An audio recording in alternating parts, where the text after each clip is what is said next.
Good afternoon. Dr. Shah, director of the Maine CDC, reported this morning that there are 28 additional confirmed cases of COVID-19 in Maine. Several of those individuals are small children. 43 invaluable healthcare workers have tested positive. And as of this morning, 2 more people with the disease have died, bringing the total number of deaths in our state to 5. We mourn the loss of each one of these individuals, and we pray for the more than 300 who have been now diagnosed with this virus across the state of Maine. Dozens in our ICUs right now, and of course the hundreds of thousands across the country and across the globe. Here at home, more action is necessary. So in the last 16 days, I have proclaimed a state of a civil emergency.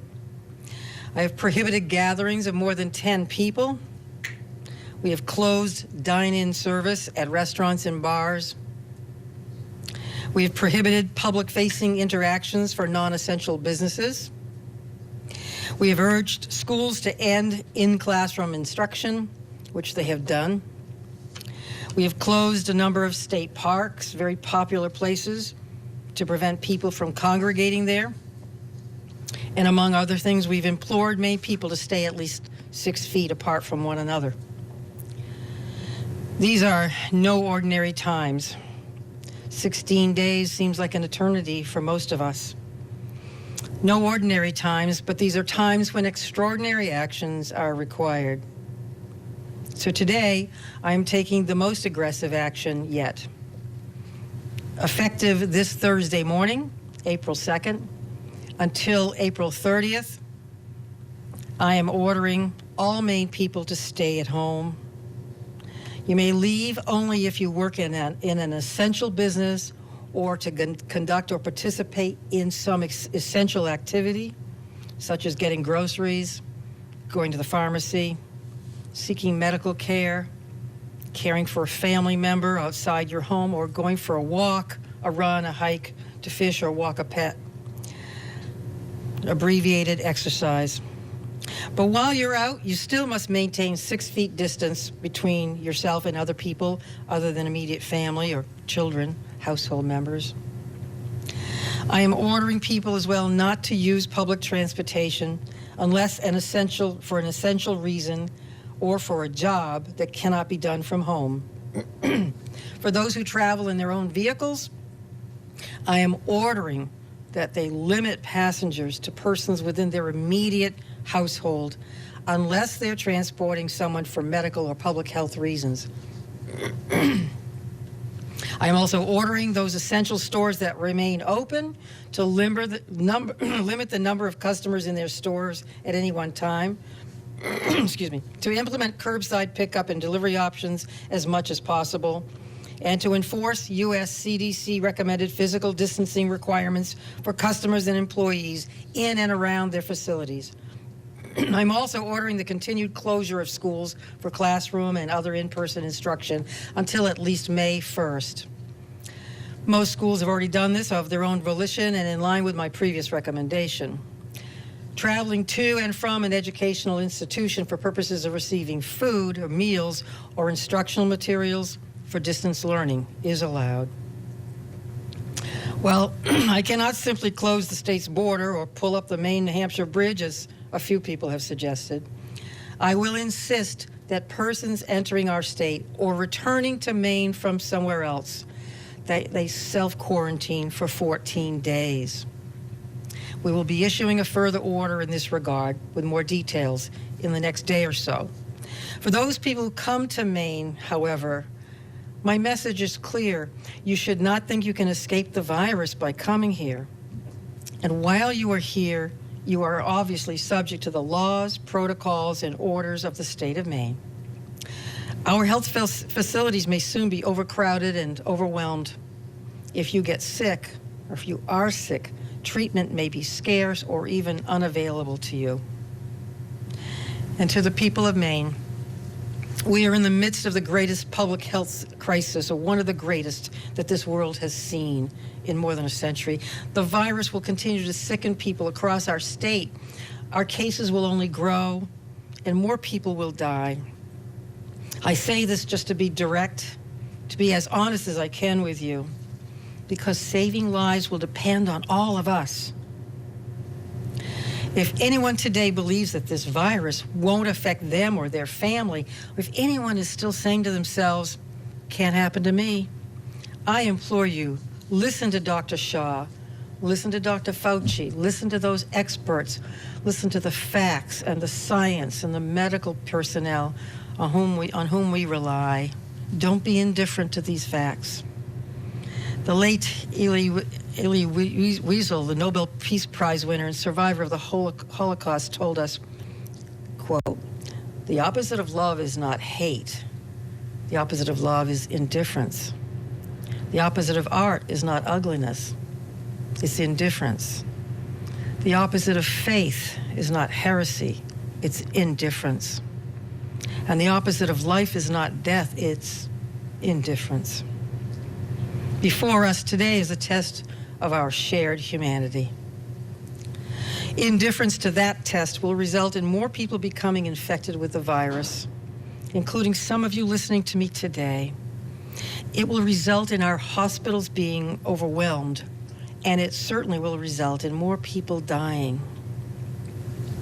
I implore you, look to yourself, look to your family, your friends, your loved ones, your neighbors on the front lines, the first responders and the healthcare workers who can't stay home.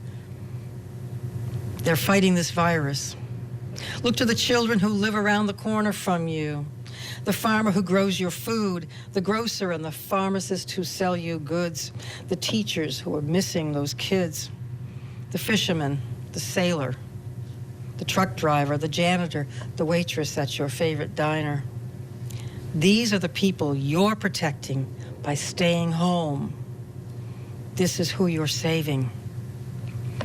I believe more than anything in you, in the people of Maine.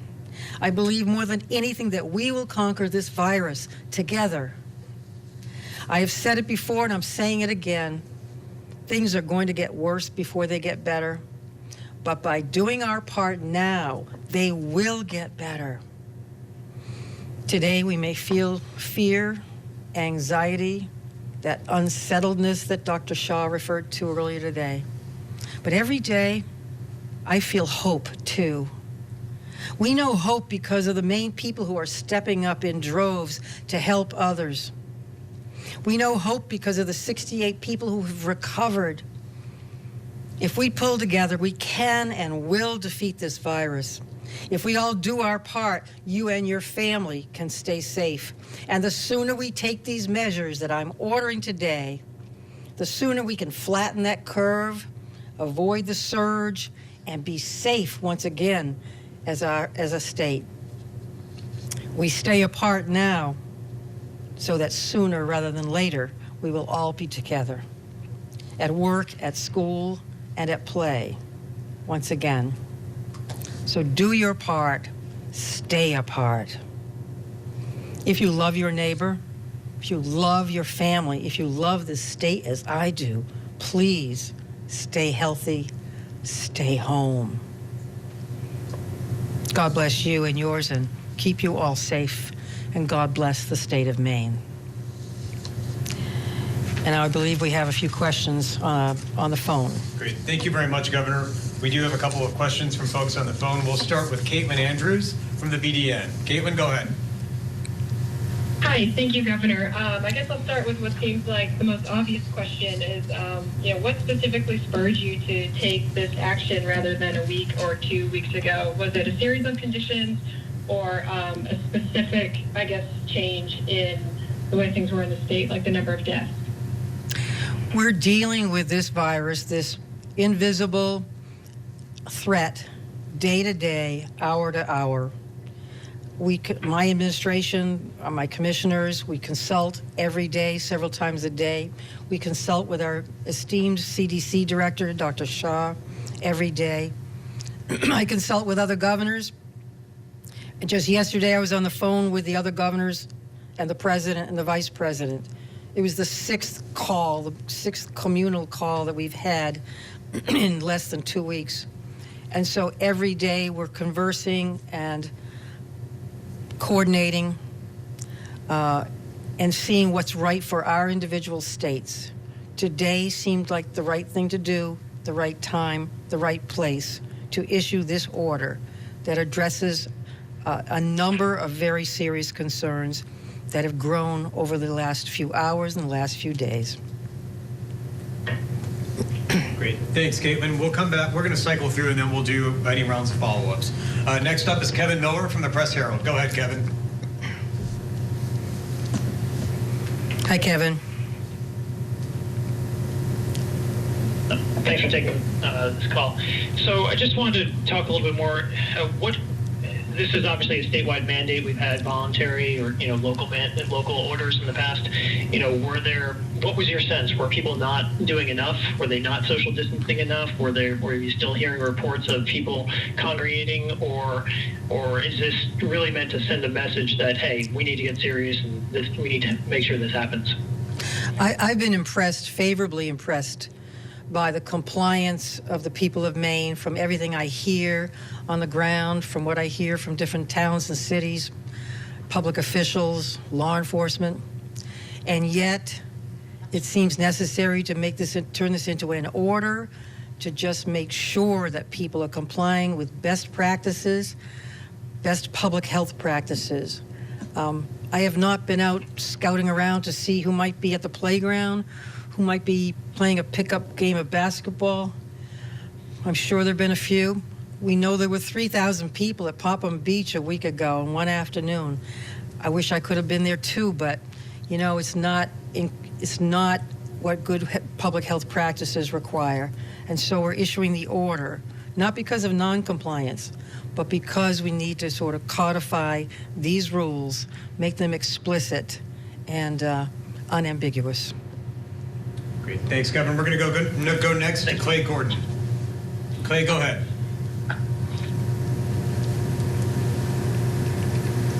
Hi, Clay. Hey, Governor. A couple questions I'm going to just try to put into a three-part. The first one is any of this enforceable? Second is, has there been language discussed to assist the homeless population and the networks of organizations that support them? And in regards to the Portland City Council amendments passed last night for their extension, it was a suspension of evictions. Do you plan on implementing anything the same statewide? That's three different questions there, Clay. You cheated. Yeah, Well, first on the home, let me back up and say there are probably four basic things that we are still dealing with hour to hour that are not in this order. One is dealing with the homeless population. And Dr. Shaw and Commissioner Lambrou and city officials from various municipalities who are most directly dealing with the homeless populations are trying to manage that, trying to coordinate alternative responses for those who don't have a place to stay at night or during the day. That's a challenge. They are coordinating that. I don't have an easy answer for you right now. Second thing that we're trying to coordinate and we're thinking ahead is the elections in June. What can be done? Town officials are concerned that people will gather at the polling places and this emergency may not be over with by June 9th. That's a valid concern. There are people who work the polls who are of a vulnerable population. So we're looking at that. That's not in this order. Thirdly, we're looking at state employees and how we can best protect them. And fourthly, the order that I mentioned in my statement about people coming from out of state or returning from out of state, how we can best enforce that kind of an edict. So the homeless issue, I don't have an answer for you right now. We are dealing with it. We know that it is a priority. Your second question, another question was about evictions, I believe. Correct? I think that's correct. Anyway, I have spoken to banks, financial institutions, and a number of landlords, making sure that they are ready to accommodate people's needs, that for people who cannot pay the rent or can't pay all of the rent because of the response to this virus, every one of them has assured me that they're willing to work with tenants who are facing non-payment. Tomorrow is April 1st. It's often enough the day the rent is due. I'm convinced that there is flexibility there. I'm also convinced that they're informed that there has been flexibility by financial institutions, mortgage holders who are dealing with landlords and property owners. I don't think it's a one-size-fits-all problem or that it calls for a one-size-fits-all solution. But I'm happy to deal with that, at least informally at this time. And I understand what Portland has done. They're entitled to do that. What was the third part of your three-part question? The third part was, is any of these stay-at-home mandate enforceable? Yes, they are. Title 37B gives the administration and all law enforcement across the state and licensing agencies full authority to enforce all the provisions of this order and every other order that we've issued. Thank you, Governor. Thank you, Clay. Great. We'll turn next to Kate Koff from the Ellsworth American. Hi, Kate. Thank you, Governor. I'm wondering if there is any talk of delivering personal protective equipment to frontline non-medical personnel, such as grocery store cashiers and public transportation workers, given that we've seen several cashiers and a gas station attendant fall ill. One of the recommendations in this, one of the provisions in this order does ask that stores with a customer base, that they limit the customer base at any one time, and that they put up protective shields. I'm not sure, I'm not a public health expert. For what I've heard and read, masks may not be the best way to protect against the spread of the virus in that kind of public location. But no, we have not asked to, or been asked to distribute. We're distributing PPE initially to healthcare professionals. We need to protect them and their families and first responders and those, of course, in the hospitals who need them right now. And Kate, this is Nirav Shah. I'll also add that, as the governor noted, the plexiglass recommendation for large retail establishments between the customer service person and the employee, although masks can be effective in different settings, plexiglass is, as it suggests, a thick piece of glass. That would be a very effective barrier in this situation. And I concur with the governor, obviously, in her executive order, that is a real barrier that will be helpful. We'll turn next to David Singer from WGME. Hi, David.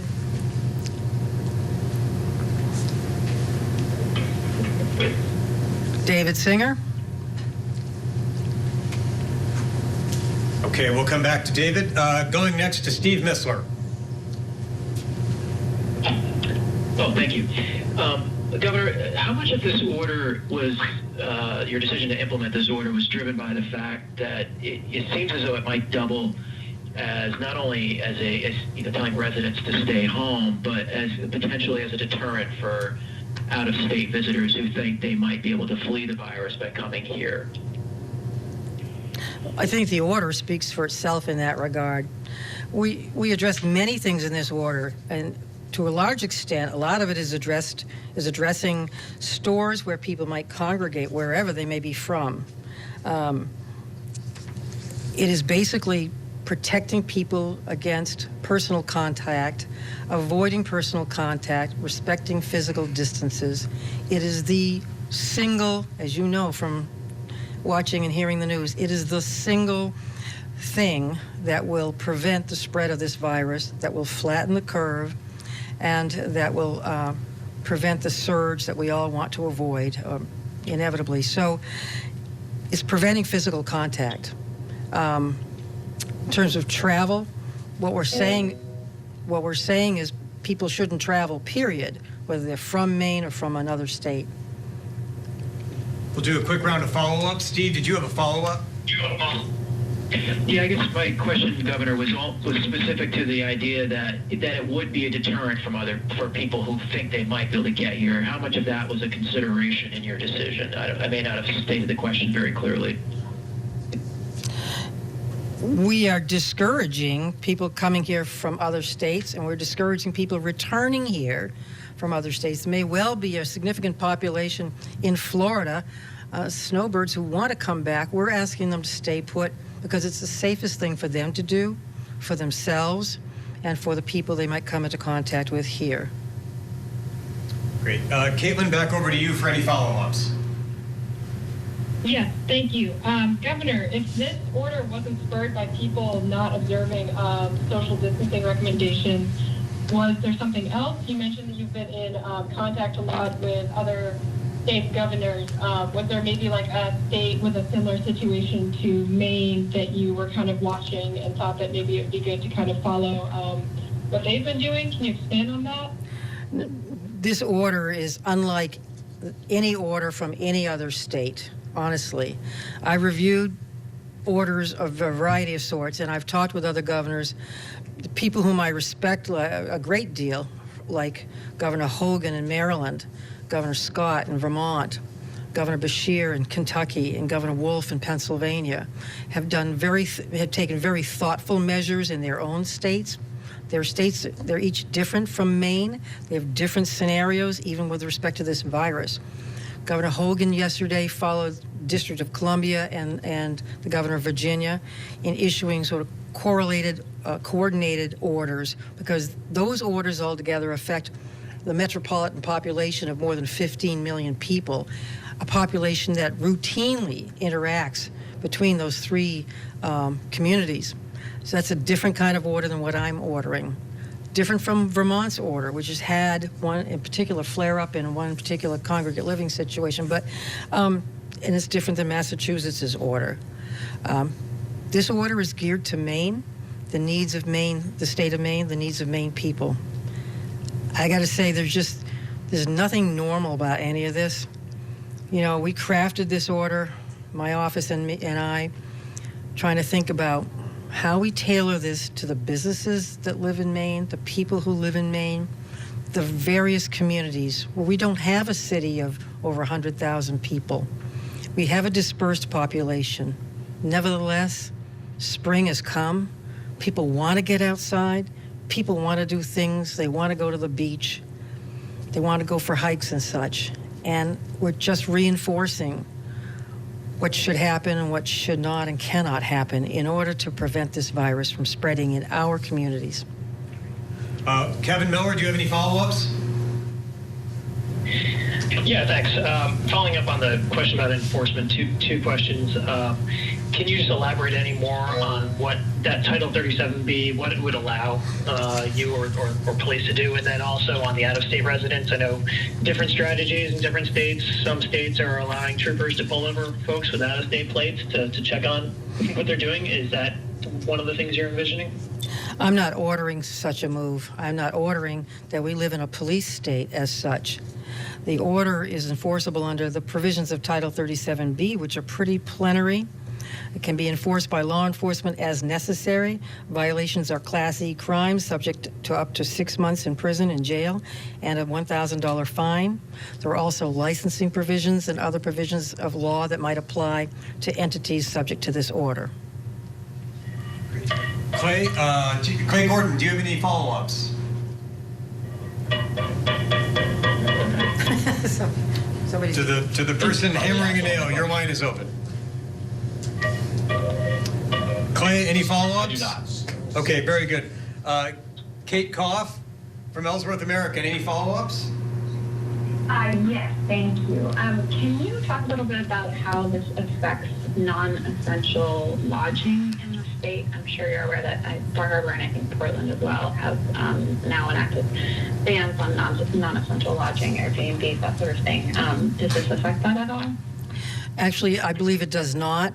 What we say in this order is that this order, because it is state issued, preempts, I'll read you the language, section Roman numeral 5. The order preempts any local ordinance or emergency order of the same subject matter that is less restrictive than or otherwise inconsistent with this order.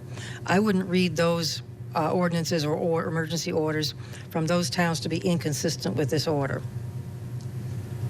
And David Singer, any follow-ups?